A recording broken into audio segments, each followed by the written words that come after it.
le monde a entendu parler des droits de l'homme, on sait ce que c'est. On a également entendu parler du droit à la santé. C'est quelque chose qui nous parle. Mais est-ce que vous avez entendu parler des droits sexuels? Eh bien, c'est un projet qui est en cours, que j'ai lu, dont je vous donnerai les liens, parce qu'il faut absolument que toutes les familles soient au courant de ça. C'est un projet qui s'apprête à mettre la loi au service du sexe. Ah, les droits sexuels. La source que j'ai trouvée est du Planning Familial International, l'IPPF. Mais ce sont des documents qui circulent avec le tampon de l'Organisation des Nations Unies. Voilà. Alors de quoi s'agit-il? Qu'est-ce que c'est le droit sexuel? Eh bien, c'est le droit de connaître et de jouir d'une sexualité indépendante de la reproduction et d'une reproduction indépendante de la sexualité. Et ça va être un droit. Ça va relever du droit, donc de la loi. Voilà. À l'ONU, une certaine Najat Vallaud-Belkacem, bien connue des internautes de ce site, a dit « La santé et les droits sexuels et reproductifs doivent devenir une question prioritaire. » La priorité, c'est pas le chômage, c'est pas la guerre, c'est pas l'horreur et l'enfer qui s'avancent, non, c'est le fait de pouvoir ou non octroyer des droits sexuels. À qui, au fait? Ah bien, à tout le monde. Toute personne aura le droit d'exercer sa liberté de pensée, d'opinion et d'expression en matière de sexualité, d'orientation sexuelle, d'identité de genre. Je crois que ça n'existait pas. Enfin, je rappelle que Mme Najat Vallaud-Belkacem a prétendu il n'y a guère que l'identité de genre, que le problème de genre n'existait pas. Mais la théorie du genre n'existe pas. Et de droits sexuels sans intrusion arbitraire ni limitation. Les droits sexuels sans limitation. Ça veut dire que l'interdit religieux va devoir être combattu. L'ordre public et la moralité publique devront donc être combattus puisqu'il ne faut plus qu'il y ait de limitation ni d'intrusion arbitraire. Donc il va être interdit d'interdire. Ça rappelle vaguement un certain programme de mai 68. À qui ces droits sexuels vont-ils être accordés? Eh bien, à tout le monde, y compris aux déviants de toutes sortes. Les droits sexuels sont les droits sexuels inaliénables et indivisibles. Les acheteurs d'enfants sur Internet seront bien évidemment, feront partie de ceux qui pourront faire valoir leurs droits sexuels. Et ce sont des droits qui vont être reconnus aux enfants. Et oui, le droit d'exercer le contrôle sur ce qui touche à sa sexualité, de choisir, là je fais une citation, de choisir ses partenaires sexuels, de rechercher à atteindre son plein potentiel et plaisir sexuel, et ce dans un contexte non discriminatoire et en tenant pleinement compte des droits d'autrui et des capacités évolutives de l'enfant. Ça veut dire quoi? Ça veut dire qu'on va accorder des droits sexuels aux enfants en fonction de leur capacité évolutive. Eh bien écoutez, quel est l'âge à partir duquel on va pouvoir considérer que les enfants ont des droits sexuels? La réponse est venue de la bouche de Ban Ki-moon soi-même, qui le 30 mars 2012 à l'ONU a fait savoir que ce sera 10 ans. À partir de 10 ans, les enfants pourront jouir de leurs droits sexuels. Alors évidemment, à partir de 10 ans, ça veut dire que les droits sexuels des enfants vont s'opposer aux droits des parents. Écoutez bien ce qu'affirme le planning familial rédacteur de cette horreur. Les législations qui restreignent l'accès des jeunes aux services de santé sexuelle et procréative, c'est devenu de la santé. Et même celles qui prévoient un consentement obligatoire des parents ou du conjoint doivent être abrogées ou rester inappliquées. Ces droits seront revendiqués contre, tenez-vous bien, toute intrusion arbitraire ni limitation fondée sur des croyances culturelles ou l'idéologie politique dominante, ou sur des notions discriminatoires d'ordre public, de moralité publique, de santé publique ou de sécurité publique. Ça veut dire que la morale, l'ordre public, la santé publique, la sécurité publique et la religion sont discriminatoires. Donc on va s'en séparer. Je rappelle, pour mémoire, qu'il n'y a pas de relation sexuelle sans partenaire. Il faut être deux a priori. Donc faire valoir des droits sexuels, ça donne des droits sur autrui. Sinon, je ne vois pas comment on peut appeler ça un droit. Toutes les civilisations du monde ont édicté des normes qui s'opposent à ces droits. C'est l'ouverture d'un droit au viol, à l'exhibitionnisme et à la perversité. Il est dit que les États doivent prendre des mesures interdisant à toute tierce partie de compromettre les garanties inhérentes aux droits humains. comme les parents, les églises ou les associations. Eh bien, imaginez-vous qu'on n'a oublié personne, on a même pensé aux migrants. Et oui, dans le projet qui date de 2008, il est fait état des droits sexuels des migrants.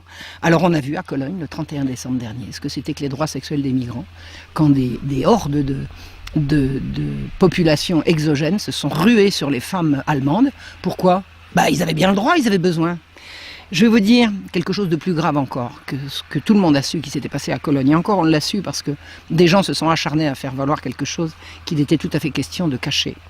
Il y a eu 2 semaines auparavant, juste avant Noël, à Vienne, dans une piscine, un migrant irakien, d'origine irakienne, et je n'incrimine pas l'Irak bien entendu, ce qui va sans dire va mieux en le disant, un migrant irakien qui était en train de se baigner, c'est bien, hein, migrant arrivé, il a déjà son droit à la piscine, il a été brusquement pris d'un soudain besoin sexuel irrépressible, mais vraiment irrépressible.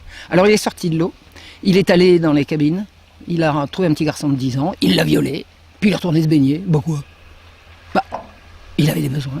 Et c'est ce qu'il a expliqué à la police qui est venue le cueillir. Il dit, oui, j'ai été pris d'un brusque besoin. J'avais un besoin, j'avais une urgence. Il a dit, il avait une urgence sexuelle. Il a fait valoir ses droits sexuels. Alors on l'a quand même mis en prison, où la mère du petit garçon a souhaité qu'on lui fasse subir à lui ce qu'on fait en général subir dans les prisons depuis que le monde est monde, à ce qu'on appelle les pointeurs. En attendant, il n'a fait que faire valoir ses droits, non ? Il avait des besoins, il avait donc un droit à les satisfaire.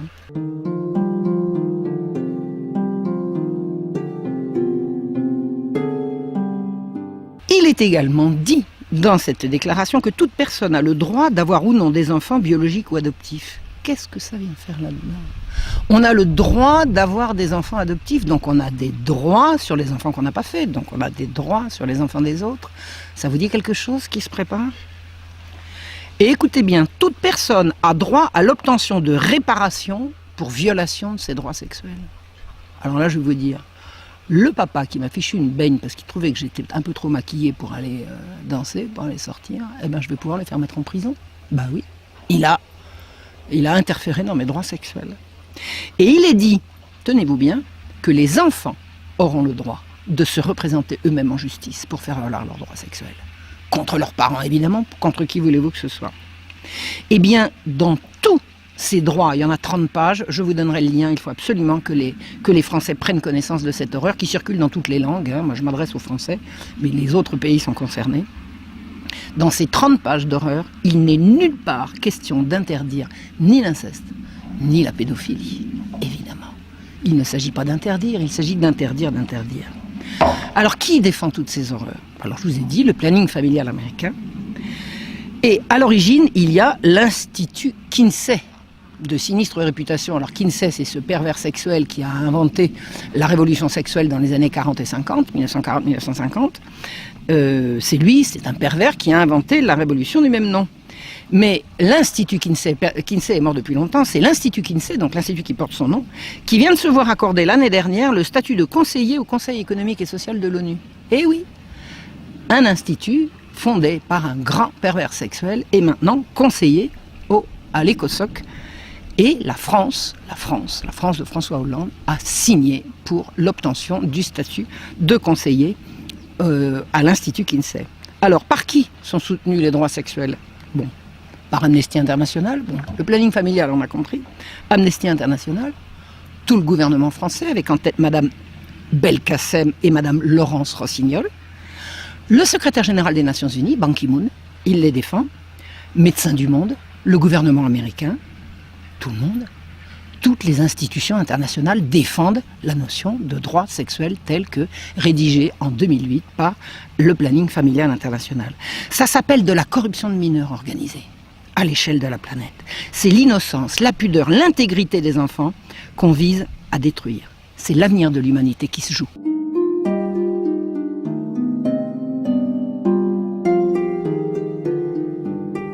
Parce que le corollaire de ces droits sexuels, c'est l'éducation sexuelle à l'école. Et là, il ne faut pas en rire. Parce que des expériences ont commencé à être pratiquées en France et que c'est l'horreur. Alors, ce qui se dessine et ce qui nous pend au nez, si je peux me permettre, je vais vous donner 3 exemples. En Allemagne, des enfants se sont évanouis à l'issue d'un cours d'éducation sexuelle. Un père qui s'appelle Eugen Martens, en août 2013, a refusé que sa fille retourne au cours d'éducation sexuelle. Il a été arrêté et mis en prison. Comme sa femme était enceinte, on lui a donné un délai pour aller faire sa peine de prison. C'est d'attendre que sa femme ait fini et donné naissance à leur enfant. Autre information intéressante, au mois d'août de 2015, c'est-à-dire l'année dernière, à Marseille, a eu lieu, alors payée évidemment par les deniers publics, parce que c'est toujours comme ça que ça se passe, une exposition d'images à caractère pédophile, scatophile et zoophile. Une horreur, une horreur. J'ai vu les images. C'est une abomination, et c'est une abomination qui se fait en direction des enfants, parce que le graphisme de l'exposition est un graphisme en direction des enfants. Ça se voit, c'est une espèce de façon, c'est une horreur, c'est une abomination. Qu'est-ce qui s'est passé? Des gens qui ont été alertés ont fait une pétition pour exiger le retrait immédiat de cette exposition. Eh bien, il y a eu une contre-pétition qui a circulé pour demander que cette exposition puisse être reprogrammée au nom du respect à la liberté d'expression de l'artiste. Parce que les deux pervers sexuels qui ont pondu cette horreur sont considérés comme des artistes, et c'est même à ce titre qu'ils ont touché des subventions des pouvoirs publics. Alors, jusqu'à présent, à ma connaissance, l'exposition n'a pas été rétablie, et ce sont les premiers pétitionnaires qui ont gagné, mais imaginez que les droits sexuels soient reconnus, et c'est au programme. Après, on ne pourra plus. Ça sera terminé. On pourra laisser les enfants, emmener les enfants des écoles, voir des abominations comme celles qui ont été montrées à Marseille l'année dernière. Je vais vous parler d'une troisième affaire qui vient de voir son dénouement il y a quelques mois. Elle commence le 9 mai 2014 dans le New Hampshire, aux États-Unis. L'école faisait des cours d'éducation sexuelle, comme c'est maintenant la vogue partout dans le monde, sur pression des Nations Unies. Mais avant dans les jours qui précédaient les cours d'éducation sexuelle, jusqu'à récemment, les parents étaient prévenus de la date du cours et du contenu du cours.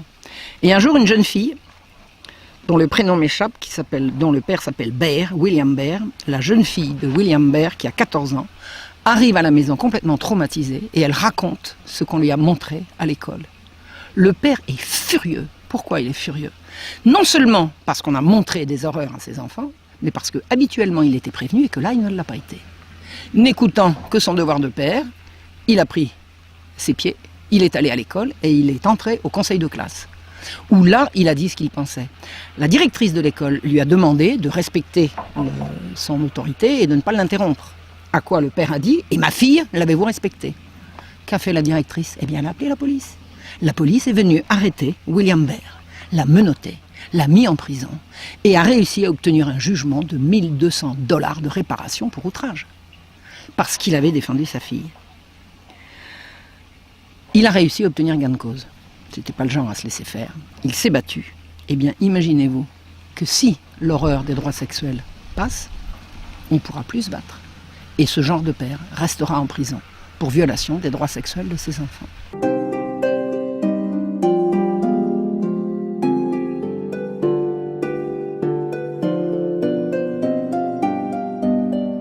Ça n'est pas uniquement le sexe qu'on enseigne maintenant à l'école. C'est toutes les perversions. Toutes les perversions.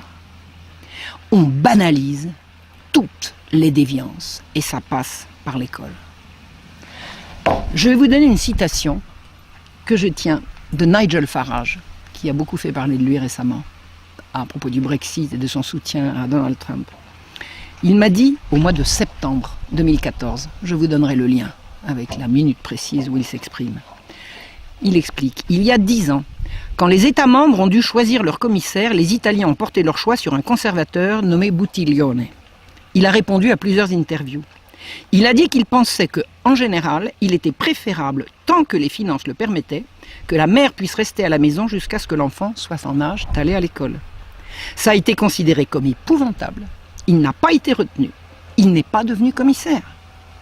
C'est là, pour la première fois, que j'ai compris comment ces institutions sont brutalement laïques et viscéralement anti-famille.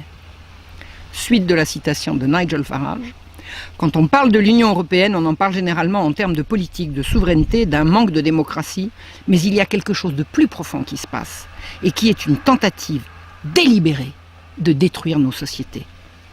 Merci Nigel Farage.